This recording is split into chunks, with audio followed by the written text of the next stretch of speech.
Olá, sejam novamente bem-vindos à Fundação SCP, e no vídeo de hoje eu irei lhes apresentar o SCP-106, mais conhecido como o Velho. Item número SCP-106, classe do objeto, Keter. Descrição: SCP-106 aparenta ser um humanoide idoso, com uma aparência que indica decomposição avançada. Sua aparência varia, mas o estado de putrefação é observado em todas as formas. SCP-106 não é excepcionalmente ágil e pode permanecer imóvel por dias, aguardando por uma presa. SCP-106 também é capaz de escalar qualquer superfície vertical e pode permanecer suspenso de ponta cabeça indefinitivamente. Ao atacar, SCP-106 tentará incapacitar sua presa, danificando órgãos importantes, grupos musculares ou tendões, arrastando então a sua presa incapacitada para sua dimensão de bolso. SCP-106 demonstra preferência por presas humanas, entre 10 e 25 anos de idade. SCP-106 causa um efeito de corrosão em qualquer material sólido que toque, causando decomposição física do material segundos após o contato.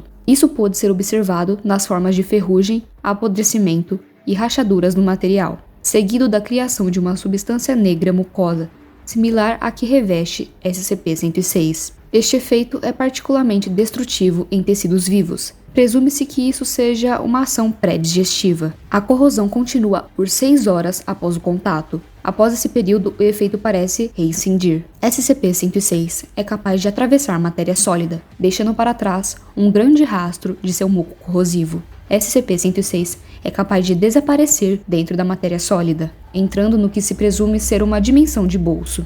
SCP-106 é então capaz de sair dessa dimensão por qualquer ponto conectado ao ponto de entrada. Exemplo: entrar na parede interna de uma sala e sair pela parede externa. Entrar em uma parede e sair pelo teto. Não se sabe se esse é o ponto de origem de SCP-106, ou simplesmente uma toca criada pela criatura. Os estudos limitados dessa dimensão de bolso mostram que ela é composta primariamente de salões e salas de entrada. Nenhuma interação física com SCP-106 é permitida em qualquer momento. Toda interação física deve ser aprovada por voto de pelo menos 2/3 do Comando A5 e deverá se restringir apenas a experimentos. Todos os funcionários de classe D e etc. devem sempre permanecer a pelo menos 60 metros de distância da cela de contenção, exceto em casos de brecha. SCP-106 deve ser contido em um compartimento selado, composto de aço revestido de chumbo. O compartimento será selado com 40 camadas de material idêntico, cada camada separada por pelo menos 36 centímetros de espaço vazio.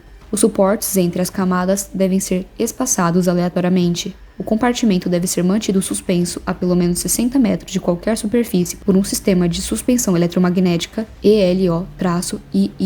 A área de contenção secundária deve ser composta por 16 celas esféricas, cada uma preenchida por diversos fluidos e um arranjo aleatório de superfícies e suportes. A contenção secundária deve ser equipada com sistemas de iluminação capazes de encher todo o arranjo com pelo menos 80.000 lumens sem envolvimento humano direto. As duas áreas de contenção devem ser fiscalizadas 24 horas por dia. Qualquer forma de corrosão percebida na cela primária, secundária, nos funcionários ou em qualquer outro ponto da área, dentro de 200 metros de SCP-106, deve ser relatada à segurança da área imediatamente. Qualquer objeto ou funcionário perdido para SCP-106 deve ser considerado desaparecido ou morto em combate. Em nenhuma hipótese devem ser feitas tentativas de recuperá-lo. Notas de revisão SCP. Devido à extrema dificuldade de conter SCP-106, os protocolos de contenção devem ser revisados a cada 3 meses ou após incidentes de brecha. É impossível imobilizá-lo fisicamente,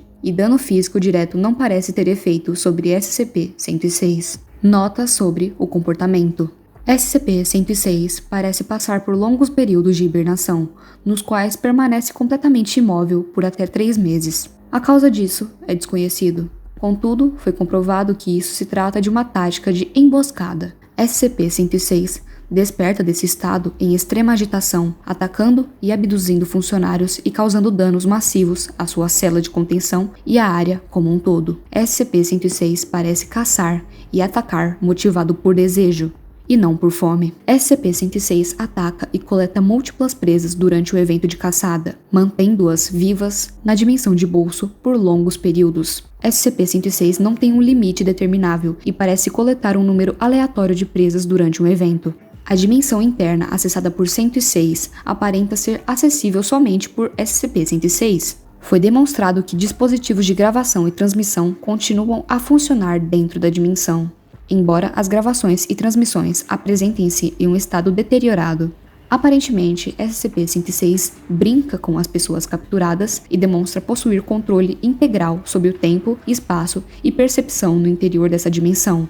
Protocolo de retorno. Em caso de brecha provocado por SCP-106, um humano na faixa de 10 a 25 anos de idade será preparado para o retorno, após a substituição e restauração da cela de contenção violada. Quando a cela estiver pronta, o indivíduo isca será ferido, preferencialmente pela quebra de um osso longo, como o fêmur, ou pelo corte de um tendão maior, como o tendão de Aquiles. A isca, então, será colocada na cela preparada, e os sons emitidos pelo indivíduo serão transmitidos pelo sistema de anúncios na área. Tipicamente, SCP-106 começará a se mover na direção do indivíduo isca após um período de 10 a 15 minutos após ouvi-lo. Caso o SCP-106 não reaja à transmissão do áudio inicial, lesões físicas adicionais devem ser administradas sobre a isca em intervalos de 20 minutos até que SCP-106 reaja. Múltiplas iscas devem ser usadas em casos de brechas maiores. Normalmente, SCP-106 entra em um estado dormente após terminar uma presa.